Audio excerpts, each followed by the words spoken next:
నమస్తే అండి తెలుగు ప్రజలకు. ఈరోజు పొద్దున్న నుంచి ఒక వార్త వైరల్ అవుతుంది.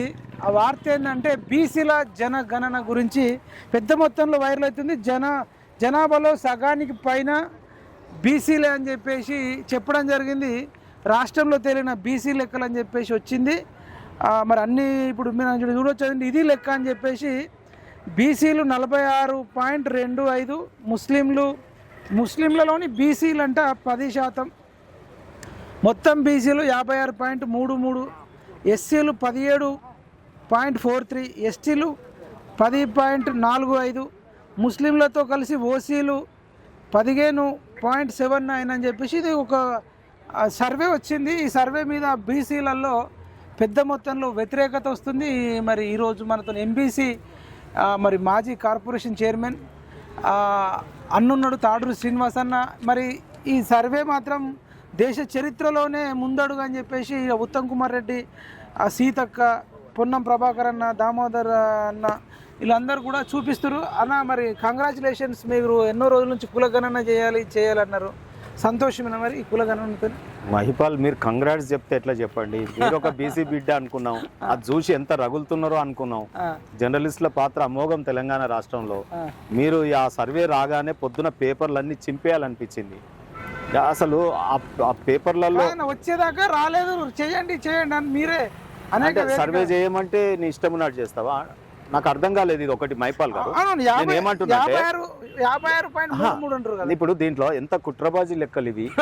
అసలు మామూలు కాదు, అంత అసలు తప్పుల తడక సర్వే అది. ఆ సర్వే గురించి ఆ సర్వే నేను కాదు, గ్రామీణ ప్రాంతంలో ఉన్న ఏ కులస్తుడు కూడా దాన్ని ఆమోదించాడు. ఇవాళ నీకు ఇంతెందుకు, కుల సంఘాలు ఉన్నాయి కదా, ప్రతి మండలాలలో కమిటీలు ఉన్నాయి, ప్రతి గ్రామంలో కమిటీలు ఉన్నాయి, కుల చిట్టీలు ఉంటాయి. రేపు బిడ్డ మేము అవి ఆ లెక్కలు తీసుకొని వస్తాం. ఏది కుల సంఘాల వారిగా రేపు మీటింగ్లు పెడతాం, మేమే పెడతాం. సరే బీజేపీ పార్టీ ద్వారా పెడతాం, లేకపోతే మేము ఓబీసీ సంఘాల ద్వారా పెడతాం. ప్రతి కులం యొక్క మీటింగ్ పెట్టి డాటా విత్ ఆధార్ కార్డులతో తెప్పిస్తాం. ఆయన ఎడబెట్టుకుంటూ ఉన్నాయి ముఖం. ఇలా కుల సంఘాలను అడిగినా చెప్తారు కదా, ఈ లెక్కలకు నువ్వు ఒక పెద్ద కమిషన్ వేసినా అని పెద్ద ఫోజులు కొట్టి. కామారెడ్డి డిక్లరేషన్ 42% పెట్టింది లోకల్ బాడీలో రిజర్వేషన్ ఇవ్వడానిక, లేకపోతే మొత్తం ఈ ఓబీసీ యొక్క జనగణన 42% కుదిద్దామనా? ఎంత పెద్ద కుట్ర చూడి రాష్ట్రంలో.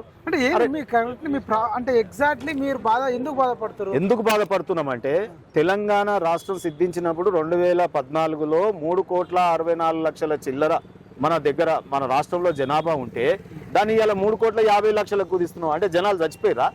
రోజుకింత జనాభా పెరుగుతుందా తగ్గుతుందా? మీరు చెప్పండి మైపాల్ గారు. విద్యార్థుల సంఖ్య పెరుగుతుందా తగ్గుతుందా? ఉద్యోగస్తుల సంఖ్య పెరుగుతుందా తగ్గుతుందా? జనాభా సంఖ్య పిల్లలే కంటారు, ఒకప్పుడు కన్నట్టు 5 మంది 6 మంది 4 3 లేరు. ఎవరు కంటారు? కంటే నీ కులపోలు కంటారేమో. నేను ఏమంటున్నా అంటే దాని వల్ల జనాభా తగ్గిందేమో. నేను ఏమంటున్నా, రేవంత్ రెడ్డి గారు కరోనా కూడా వచ్చి చాలా మంది చనిపోయారు కదా. ఇంతమంది చనిపోతే లెక్కలు బయట పెట్టు. కరోనా చెప్తారు వాళ్ళు, చెప్పేసి ఎన్సీఆర్బీ లెక్కలు ఉన్నాయి కదా. ఎన్సీఆర్బీ లెక్కలలో ఎంతమంది చనిపోయారు అనే లెక్క ఉంది కదా. దేశవ్యాప్తంగా చనిపోయారు కదా, ఇక్కడ కాదు కదా. మరి చనిపోయిన లెక్కలే అని చెప్తే మరి 25 లక్షల మంది ఇలా బీసీలు చచ్చిపోయారా ఈ రాష్ట్రంలో? మీ లెక్క ప్రకారం దళితులు కూడా చచ్చిపోయారా? 1.5 లక్షల దళితులని చంపేసి 56.33 అంటారు. 56.33 ఎట్లయితుంది? ముస్లిం బీసీలు ఎట్లా కలుపుతావు నువ్వు? మనకు 2014లో సమగ్ర సర్వే, ఆయన అంటే కేసీఆర్ బయటికి తీయలేదు. అన్అఫీషియల్ గా అయితే నేను అప్పుడు ఉన్నప్పుడు అయితే మాకు కొంత దొరికింది కదా సమాచారం. నేను ఏమంటున్నా, ఎంసీహెచ్ఆర్లు ఉన్నాయి, పోయి తెచ్చుకోకు.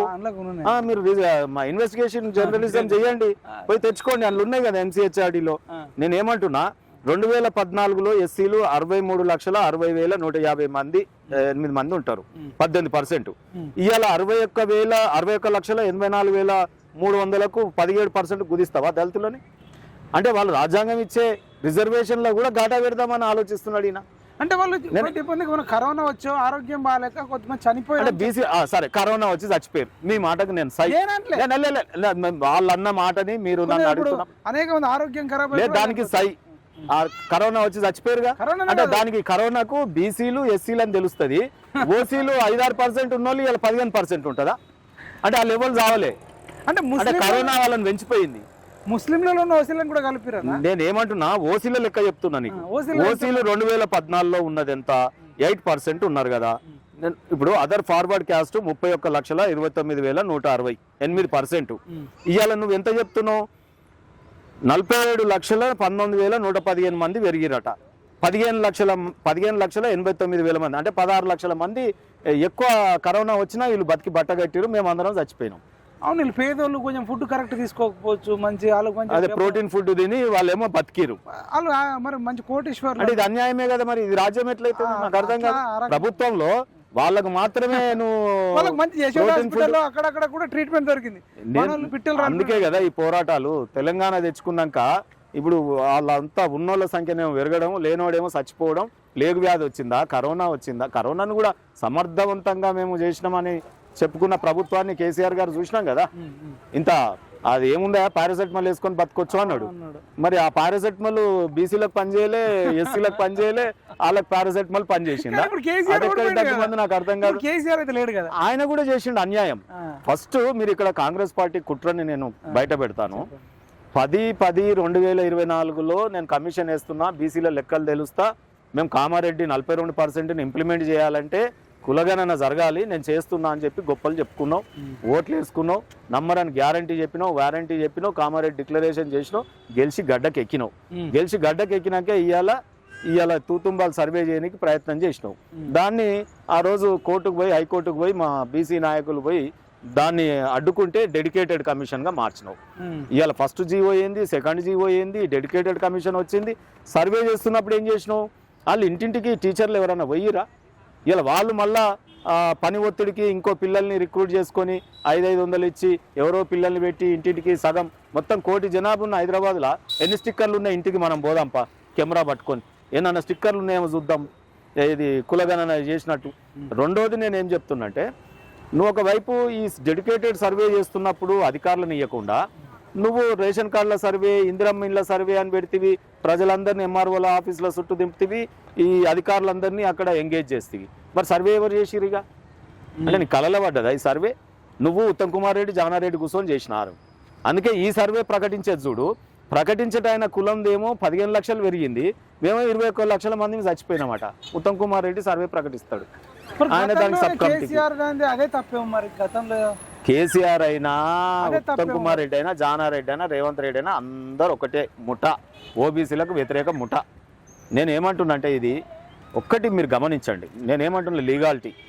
తమిళనాడు డ్రామా మేము కేసీఆర్ గారు ఆడుతుంటాడు అప్పుడప్పుడు. ఎప్పుడు ఇక్కడ ఉవ్వెత్తున ప్రజలలో ఉద్యమాలు వస్తుంటే దాన్ని హైజాక్ చేసే ప్రయత్నం చేసి ఒకవైపు ఏమో కవిత గారితో మీటింగ్లు పెట్టించి ఒకవైపు మద్రాసుకు పంపించాడు. మరి అంతకుముందు తెలంగాణ రాష్ట్ర సమితి పెట్టినప్పుడు 2004లోనే మమ్మల్ని పంపినావు కదా. ఆయననే మసోన్చారిని, అప్పుడు జలిసిద్దేని, మమ్మల్ని అందరినీ మద్రాసు పంపిండు కదా. మరి ఆయన తెచ్చింది 69% అక్కడ ఎట్లా అమలు అవుతుంది అనేది నువ్వు ఆల్రెడీ అవగాహన ఉన్నాయనవే కదా. నీ 10 ఏళ్ళలో ఎందుకు చేయలే? మరి మద్రాసు మోడల్ అన్నావు కదా, బీసీలకు చేస్తాను, చేయలే కదా. సో ఆ రోజు చేయకపోతివి, మళ్ళా ఈ రోజు నువ్వు కొత్తగా నాటకం లేపి మొన్న కూడా మద్రాసుకి అందరినీ పంపుతీవి. సో మద్రాసుకి అందరినీ పంపిన రిపోర్ట్ ఏది? మరి 69% ఎట్లా చేయొచ్చు, 9th షెడ్యూల్ ఎట్లా పెట్టవచ్చు, ఇవన్నీ తెలవాలి కదా నీకు. మరి ఏవి తెలవలే కదా నీకు. సో నేనేమంటున్నా అంటే ఇదంతా ఒక నాటకం. బీఆర్ఎస్ పార్టీ 10 ఏళ్ళలో అన్యాయం చేసింది కాబట్టి ఆయనని ఫామ్ హౌస్ పరితం చేసిరు, అది అయిపోయింది. ఆయనతో ఎంత మాట్లాడినా అంటారు. ఆయన మొన్న ఒక స్టేట్మెంట్ ఇచ్చిండు, నేను కొడితే మామూలుగా ఉండదు, ఇన్ని రోజులు మౌనంగా గంభీరంగా చూస్తున్న అన్ని వర్గాల ప్రజలను మోసం చేసింది కాంగ్రెస్. నేను ఉన్నప్పుడు మంచిగా చూసుకున్నా, రైతు బంధుకు రామ్ రామ్, దళిత బంధుకు జై భీమ్, నేను ముందే చెప్పిన ప్రజలు వినలేదు, అత్యాశకు పోయిరు, కాంగ్రెస్ కోట్లు వేసిర్రు. ఇప్పుడు అది సచిన పాము, వాళ్ళని మనం మాట్లాడడం అనేది నేను ఒకటి జరిగింది కదా. ఇప్పుడు ఎట్లా ఉంటది అంటే 10 ఏళ్ళు అధికారం అనుభవించినా మరి కేసీఆర్కి లేదు, మీకేం బాధ? అరే 10 ఏళ్ళు అనుభవించిన ఆయన మరి సమగ్ర సర్వే లెక్కల బట్టి కూడా ఈ సర్వే లేదు. మరి ఇలా స్టేట్మెంట్ ఇస్తుండా? ఇప్పుడు పార్టీ ప్రెసిడెంట్ ఇచ్చిండా, వర్కింగ్ ప్రెసిడెంట్ ఇచ్చిండా, ఆమెతో మాట్లాడిస్తున్నాడు. అసలు వాళ్ళేమో దీని గురించి మాట్లాడు. ఆయనకి ఎమ్మెల్యేల లెక్క కావాలి, ఇంట్లో నోట్లు లెక్క పెట్టుకుంటున్నాడు.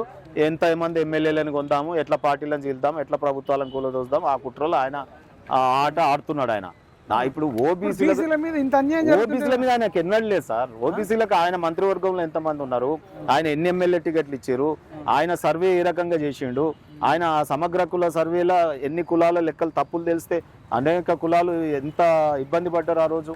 మా సర్వే తప్పు, మా కులం లెక్క తప్పు అని కేసీఆర్ గారి మీద అనేక మంది మా మీదకి వచ్చి కూడా అడిగినాయి కుల సంఘాలు. సమగ్ర సర్వేలో మా లెక్క గట్ల తప్పెట్లా చూపిస్తావు, గట్లెట్లా చూపిస్తావు అని చెప్పి మీరు చెప్పొచ్చు కదా కేసీఆర్ అంటే మన ఛానల్ పిఎంఆర్టీ ద్వారా ఇంత అన్యాయంగా 46% అని చెప్తున్నారు హిందువుల బీసీల ఓట్లు. మీరు రావచ్చు కదా, ప్రధాన ప్రతిపక్ష నాయకుడు, నార్మల్గా అయితే అడగకపోతుంటుంది కదా. ఇది మొత్తుకొని సస్తున్నాం. రాష్ట్రంలో మేమే కాదు, కోడే కూస్తుంది. ఆయన జీతం తీసుకుంటుండు, గన్మెన్లను పెట్టుకుండు, అపోజిషన్ లీడర్గా అలవెన్సెస్. మీరు లెక్క చెప్తే పరిశాన్ అవుతారు. 4 లక్షల జీతం ఎమ్మెల్యేగా, తర్వాత ఒక 4 కార్లు, మళ్ళీ ఆయనకు ఒక 6 మంది CI, SI, ACP cadre, security, ఒక్కొక్కరికి 1.5 లక్ష జీతం ఉంటది కదా. అపోజిషన్ లీడర్ మంత్రికి ఎంత ఉంటుందో అన్ని సౌకర్యం. ఏం పని చేయకపోయినా కార్లు కూడా ఇప్పుడు ఆ ఇంజన్ అది మొత్తం జామ్ అవుతున్నాయో ఏమవుతున్నాయో, ఆయిల్ జామ్ సర్వీస్ చేయకుండా. నేనేమంటున్నా, వాళ్ళ కుటుంబానికి కేటీఆర్ గారికి జీతాలు కానీ, హరీష్ రావు గారికి కానీ, కవిత గారికి కానీ, ఆయనకు కానీ ఒక 100 కోట్లు సుమారు వాళ్ళ ఇంట్లోకే పోతుంది. ప్రజలు కట్టిన ధనం నెలకు జీతభత్యాలు, అలవెన్సెస్ నేను చెప్పేది అంతే కదా. అపోజిషన్ లీడర్ మినిస్టర్ హోదా అంటే ఆయనకు అటెండర్లు, ఎలిజిబిలిటీ అన్ని ఉంటాయి కదా. ఆయనకు 3 కార్లు ఉంటాయి, పైలట్ ఉంటుంది, ఎస్కార్ట్ ఉంటుంది, అన్ని ఉంటాయి. మరి దాంట్లో కూర్చునే ఒక్కొక్క కానిస్టేబుల్ కైనా ఇవాళ రేపు జీతం 1 లక్ష ఉండదా? సో మరి ఆ రకంగా ఉన్న వాళ్ళందరినీ 10 మందిని పెట్టుకొని ఉంటున్నాడంటే ఇవాళ ప్రజాధనం 100 కోట్లు ఆయన ఇంట్లోకే పోతాయి నేరుగా. సో అది నేను అంటుంది ఏంటంటే, ఓబీసీ అనే ఉద్యమము నీరు గారింది ఈ రాష్ట్రంలో, ఓబీసీలకు అన్యాయం జరిగిందంటే అది కేసీఆర్ గారి పాలన నుంచి మొదలైంది. ఎట్లా మొదలైంది అనొచ్చును. స్థానిక సంస్థలలో 34% ఉండే. 1990 తర్వాత మనకు ఎన్ రామారావు గారు చాలా చక్కటి రిజర్వేషన్ 34% లోకల్ బాడీస్లో ఇస్తే కొంతమంది సర్పంచులు, ఎంపీటీసీలు వీళ్ళందరూ అయ్యారు. మాండలిక వ్యవస్థ వచ్చింది, జెడ్పీటీసీలు వీళ్ళందరూ అయ్యారు. ఆయన తెచ్చినటువంటి, ఆయన తయారు చేసిన నాయకత్వాలు, ఓబీసీ నాయకులు అందరూ కూడా క్రమక్రమంగా ఈ కేసీఆర్ గారి పీరియడ్లో చచ్చిపోయారు. మళ్ళా ఆనాటి పటేలు, మాలి పటేలు ఆ వ్యవస్థ ఎట్లా ఉండేనో అప్పటి వ్యవస్థ వచ్చింది.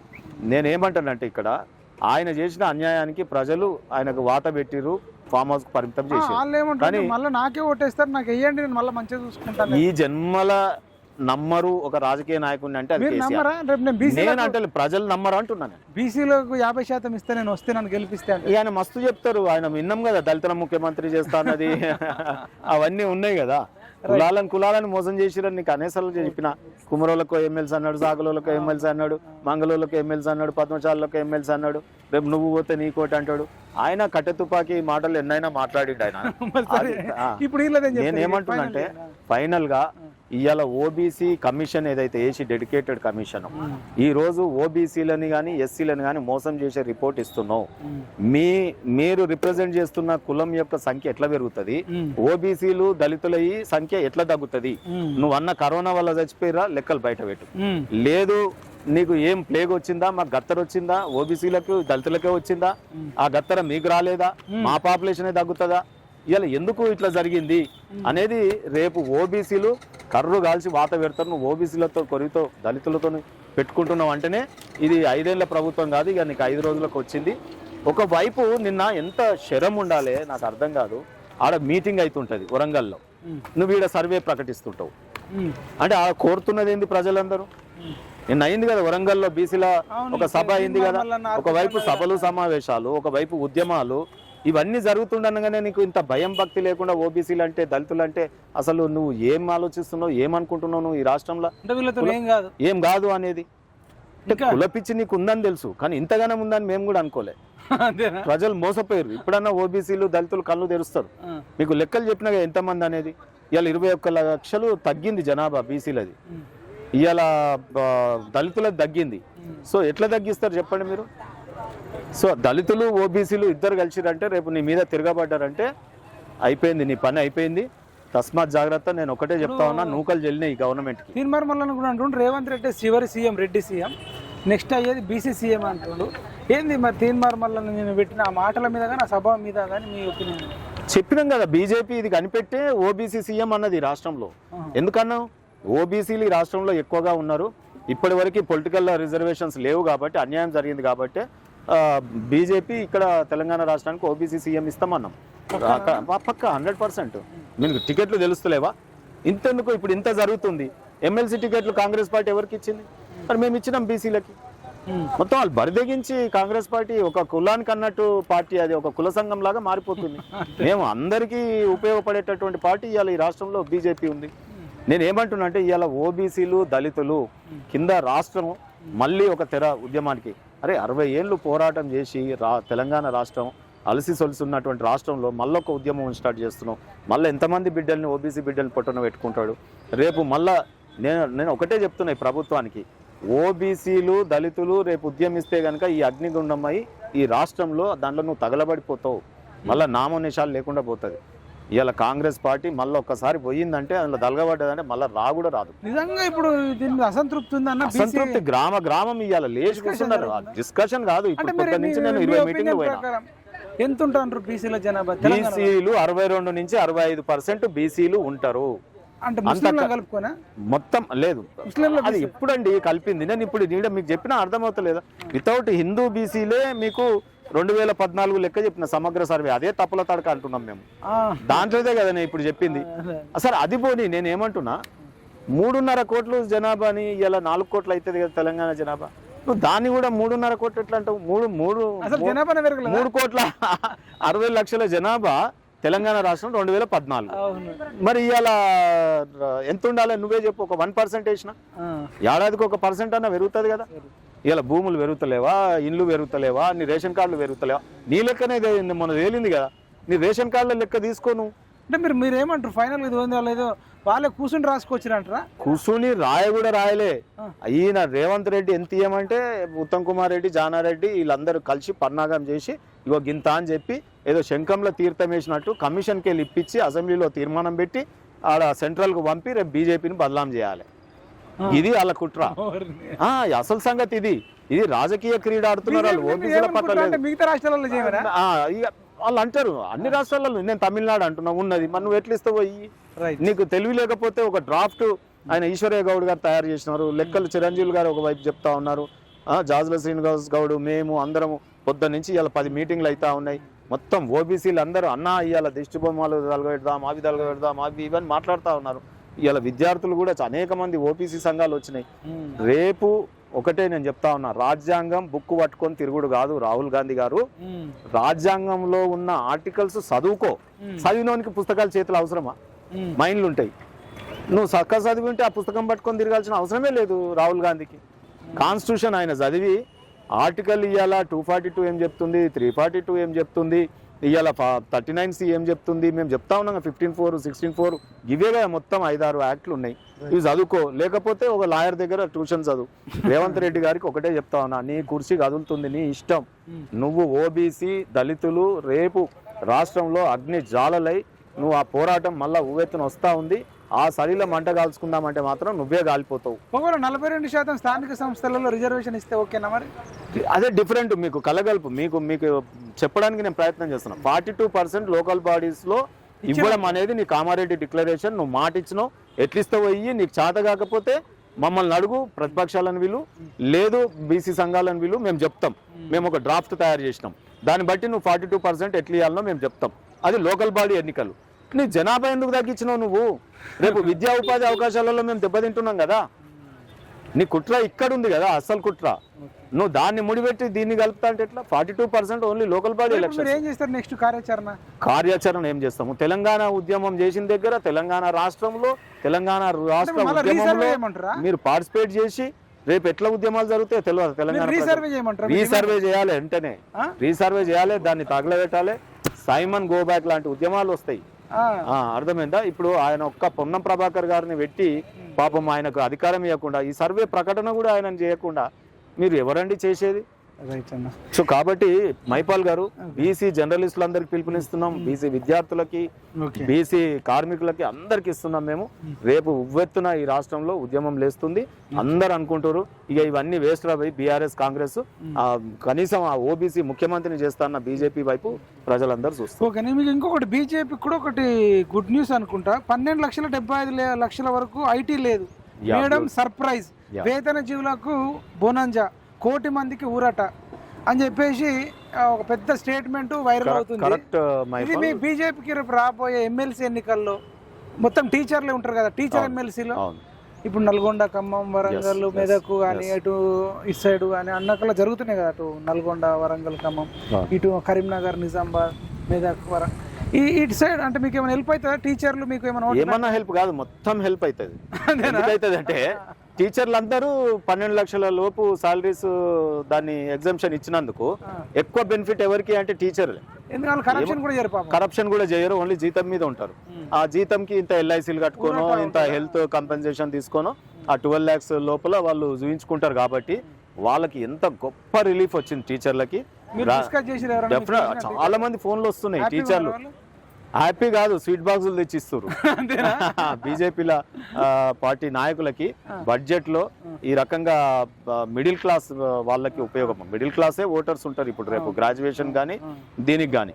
సో వాళ్ళందరూ కూడా టీచర్ ఎమ్మెల్సీ గ్రాడ్యుయేషన్ ఎమ్మెల్సీలలో చాలా బ్రహ్మాండమైన మెజార్టీతో గెలుస్తాం ఈసారి, బ్రహ్మాండమైన మెజార్టీతో. అది చాలా నిజంగా కూడా నిర్మలా సీతారామన్ గారు, మోడీ గారు ఆలోచన మిడిల్ క్లాస్ ని పట్టించుకోవాలి. ఇప్పటి వరకు వదిలేసిందంటే మిడిల్ క్లాస్ నే ఏ ప్రభుత్వాలైనా. చాలా ఏళ్ల తర్వాత, దశాబ్దాల కాలం తర్వాత ఇవాళ పార్లమెంట్ లో మొన్న బడ్జెట్ ప్రవేశపెట్టినప్పుడు తీపి కబురు ఇవ్వడం వల్ల ఇవాళ మా అందరికి కూడా తీపి తినిపిస్తా ఉన్నారు. రేపు రిజల్ట్ కూడా మీకు అమోఘమైన రిజల్ట్, బీజేపీ ఎమ్మెల్సీలు గెలవబోతున్నారు. కాదు, కొందరు అంటారు మీరు ఢిల్లీ ఎలక్షన్స్ ఉన్నాయి అక్కడ గెలవడం కోసమే పెట్టిరు, సడన్ గా లాస్ట్ బాల్ కు 6 కొట్టిరు అనేది అంటున్నారు. రాజకీయ పార్టీలు పుట్టేదే ప్రజలకు ఏదో ఒక మంచి చేద్దామని, అది ఎలక్షన్లలో ఎట్లా గెలుద్దామని కూడా ఉంటది. తప్పేమున్నది అంటే మేము ఇది చేస్తే గెలిచినామంటే మీరు ఓడిపోయారు అన్నట్టే కదా. మరి అంతే కదా, మాకన్నా ముందు మీరు ఉరకాలి కదా. ఛాంపియన్ అవ్వాలంటే మాకన్నా ముందే మీరు ఇటువంటి నిర్ణయం ఎందుకు తీసుకోలే ఈ 75 ఏళ్ళ? మరి మేమే ఎందుకు చేసినాం? మీరు ఉన్నప్పుడు ఎంత ఉండే? 4 లక్షలు ఉండే, ఇలా 12 లక్షలకు పోయినాం. మాటలు మిడిల్ క్లాస్ అంటే ఏంది? ప్రభుత్వానికి ఘాటా చేసుకున్నట్టే, ట్యాక్స్ తక్కువ వస్తుంది కదా. అయినా ఇంత పెద్ద నిర్ణయం తీసుకున్నామంటే మరి ఖుషి అవుతారు తెలుసా ప్రజలకి. అంతే కదా. అంటే ఉత్తగా సార్ మనం తక్కువ కోటీశ్వర్లు అందరు పోయి మమ్మల్ని మీద పడ్డారని వాళ్ళకి ఇన్ని రోజులు అసంతృప్తి ఉండే. అసలు మిడిల్ క్లాస్ అనే చర్చనే లేదు ఇవాళ. అటువంటిది ఇవాళ ఫస్ట్ టైం. ఇవి కూడా మళ్ళీ మిడిల్ క్లాస్ ఏడ ఖర్చు పెట్టరండి. మళ్ళా సబ్బులు ఉప్పులు కొన్నప్పుడు మళ్ళీ జిఎస్టీ రూపంలో ప్రభుత్వానికి వస్తుంది, జర యాక్టివేషన్ జరుగుతుంది. సో ఇది మంచి నిర్ణయం, కేంద్రం బడ్జెట్ నిర్ణయం. రేపు రాబోయే తెలంగాణకి ప్రతి ఎన్నిక మీరు చూస్తుండండి. రేపు అసెంబ్లీ ఎలక్షన్స్ కూడా వెళ్ళేటప్పుడు అసెంబ్లీ ఎలక్షన్స్ కి ఇది ఉపయోగపడేది. ఎందుకంటే వీళ్ళు టీచర్లు అంటే ఎవరు గుర్తించుకుంటారు, మాకు 12 లక్షలు ఎవరు తగ్గించారు అనేది. ఇంపాక్ట్ చాలా ఇంపాక్ట్, చాలా అసలు మామూలుగా ఉండదు. ఇది మిడిల్ క్లాస్ ని ఆదుకోవడం అంటే ప్రభుత్వాలు ఫస్ట్ టైం ఇటువంటి ఆలోచన మోడీ గారు చేయగలిగారు. కానీ వేరే వాళ్ళకి అంత ధైర్యం కూడా, ఉట్టిగా పైసలు మనం చేస్తున్నాము అన్నట్టు ఏదో దానం ఇచ్చినట్టు, ఇదంతా కూడా వాళ్ళ ప్రజల డబ్బే కదా. ఏమన్నా వాళ్ళు ట్యాక్సులు కడితేనే వచ్చింది, మరి వాళ్ళని హింసిస్తే ఎట్లా? సో వాళ్ళకి కావాల్సిన నిర్ణయం అది మంచి నిర్ణయం. Thank you so much. ఇదండి నా తాడూరు శ్రీనివాసనతో సంచలన ఇంటర్వ్యూ. రేవంత్ రెడ్డిని అయితే పెద్ద మొత్తంలో హెచ్చరిస్తున్నాడు. రేపు బీసీలంతా ఒక మంట పెడితే ఆ జ్వాలలో కొట్టుకపోతావు, 46% అని చెప్పడం ఇది చాలా దారుణం అని చెప్పేసి అంటున్నాడు.